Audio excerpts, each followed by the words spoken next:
Hello बच्चों, let's start this question. So this question says find dimensional formula of latent heat. हमें क्या करना है, latent heat का यहाँ पर आपको dimension formula कैलकुलेट करना है. ठीक है बच्चों.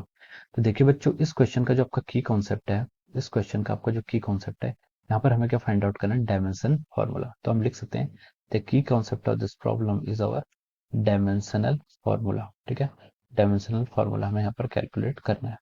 तो देखिए बच्चों, अब हम इस क्वेश्चन को स्टार्ट करते हैं.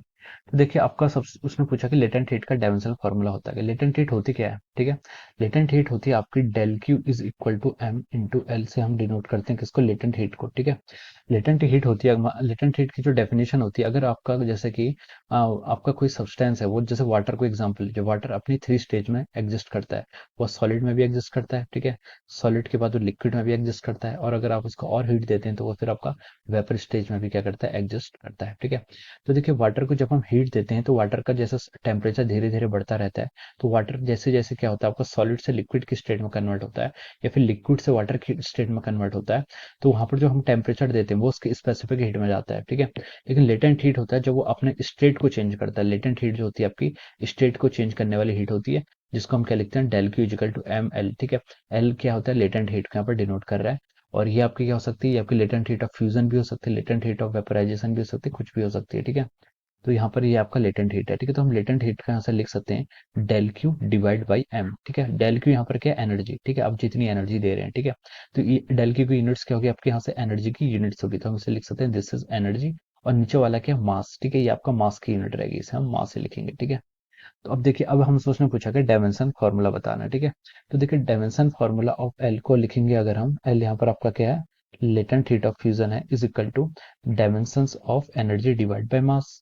लेफ्ट हैंड साइड की डायमेंशन और राइट हैंड साइड की डायमेंशन इक्वल होनी चाहिए. ठीक है, एनर्जी डिवाइड बाय मास. ठीक है, अब देखिए अब हम यहाँ से लिख सकते हैं डायमेंशन ऑफ एल क्या आएगी, एनर्जी की डायमेंशन क्या होती है, एनर्जी आपके, एनर्जी होता है आपका फोर्स इनटू डिस्प्लेसमेंट, मतलब वो भी एनर्जी होता है, फोर्स इनटू डिस्प्लेसमेंट.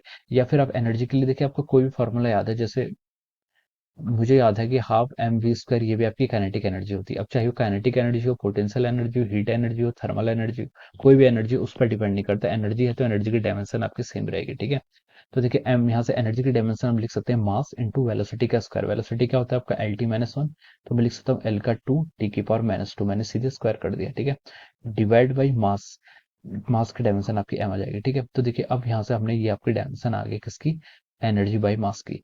अब इसको हम लिख सकते हैं यहाँ से एम कैंसिल हो जाएगा, तो एम की पावर कितने की, जीरो, एल की पावर कितने की, टू, और टी की पावर कितने की, माइनस वन.